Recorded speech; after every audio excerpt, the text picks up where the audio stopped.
An essay on the way.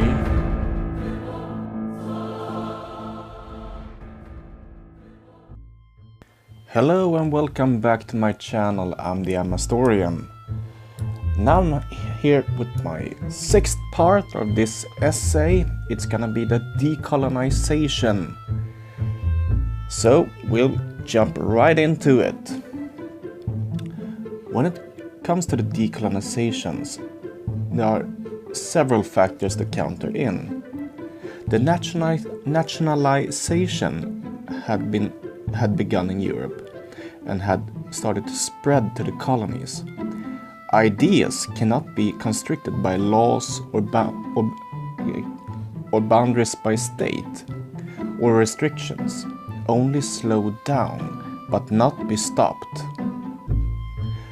The nationalization is a logical occurrence, as it reduces the inner strife inside the state. If the people in a state feel a connection due to language, history, customs and religion and so on, there is a far less amount of stress between them. This has history showed us time and time again, even now today. In current Belgium lives several people side by side. They have three official languages: Dutch, German and French. The people consists of Flemish, that mainly speak Dutch, or Wallons that speak French, or Wallons that speak German. This variety probably gives an ease for the children to learn three different languages, but it also gives difficulties within the state's own borders. It gives a sense of we versus them between the languages and the people. In the case of Yugoslavia, the state of Yugoslavia was made without taking in consider of the different people it was supposed to represent, and by the governing forces. The result, as we all know, became a long and bloody war with several genocides and massacres on civilian people. A sense of belonging to a people is a very important part of cutting down the strife between people inside the state. But also to ensure that the own people is not discriminated in any way. We see similar problems right now in Iraq, where Shia Muslims and Sunni Muslims and Kurdish are on a good way to war for independence. For the moment, it is only the USA occupation of Iraq that holds that war away. Before, it was Saddam Hussein who stood for stability in Iraq by controlling with an iron fist. Another important factor is the military power balance between the empire and the colony. This power balance had begun shaking and shifting more and more to become more equal. How? Well, by insurgents or freedom fighters stealing weapons and ammunition from the imperial force, or they got support from outside by, for instance, money, weapon, ammunition, food, medicine, and so on. The old Colt single-action revolver is often called the Peacemaker. Maybe it's not such a bad name. When it was popular, it gave the common man an easier time to defend himself, no matter his physical status. Previously, physical status was always a very important factor in a physical confrontation. But that was changed with the peacemaker, or rather the revolver in general. Another important factor that should not be forgotten here is media. Every news, accurate or rather current news in any form of newspapers became increasingly more common, and soon even radio, with almost lightning fast transmission from one place to another. This gave fresh news to everyone about interesting happenings in the world, to every citizen. So, as for example, about every war that was going on everywhere. Some wars were more reported from than others. For instance, the First and Second World War. Why was this so important for the decolonization?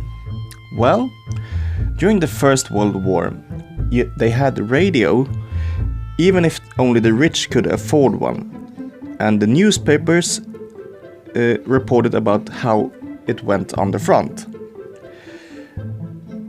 This made that it was not just a distant news from something far, far away that barely anyone knew anything about, because you read about it in the newspaper almost every day.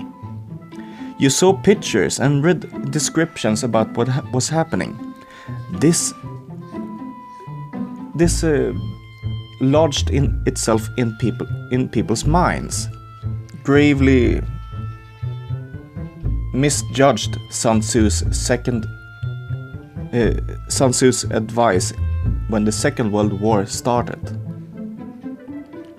Quote, "A general can be afflicted by 5 dangerous flaws. Light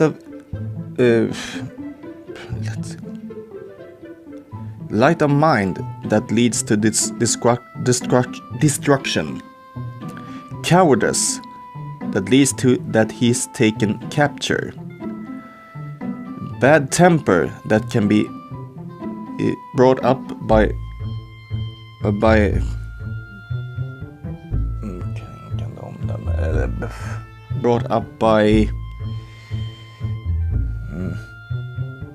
bad judgment. Weakness to fame that leads to has difficulty to take a setback. Too much concern for his soldiers that leads to he's always concerned to everything that they are put against. These are the 5 atrocities a general can be afflicted by and leads to catastrophic failures for warfare." Sun Tzu, The Art of War, 500 before Christ. And I'm sorry for my translation, I really fucked that up.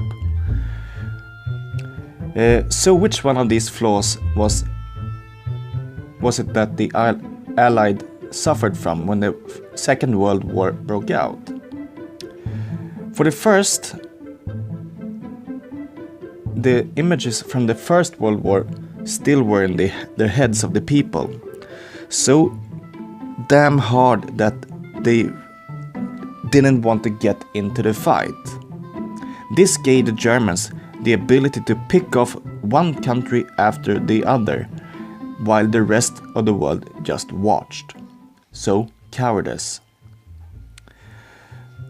And you can argue they also had a too much concern for their own soldiers. For instance, at the D-Day at Normandy, the soldiers before had gotten a feast, which meant that many soldiers were so severely seasick before they even reached the shore that they were passed out before they even saw any combat. This together led to that a lot of people died, probably in vain. But even more war, suffering and death was printed up in the face of people in media. Another interesting example here is the Swedish Sierra-fortet on Sierra Fortress on Sierra in the Stockholm archipelago. It was founded during the First World War, but was finished after its ending. Sierra Fortress was only in service for 1 year before it was cancelled. It cost the taxpayers about 1 billion crowns when it was built. But why was it? Why throw 1 billion crowns in the lake?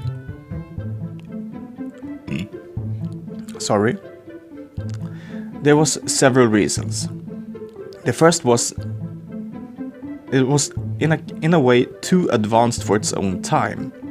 As it was blasted out of the mountain, it was top-notch modern for its town and incredibly new thinking, innovative.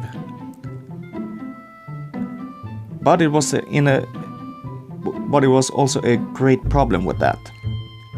Moisture. It was so much moisture and cold that the health inspector declared it unusable. It was so much moisture that it has formed stalagmite in the ceiling. Dropstones formations, stalagmites. It had not only a problem with the heat, if it didn't have the problem with the heating, but this would not have been so much a problem if only the heating had worked, but it didn't. Furthermore, there was another problem, and it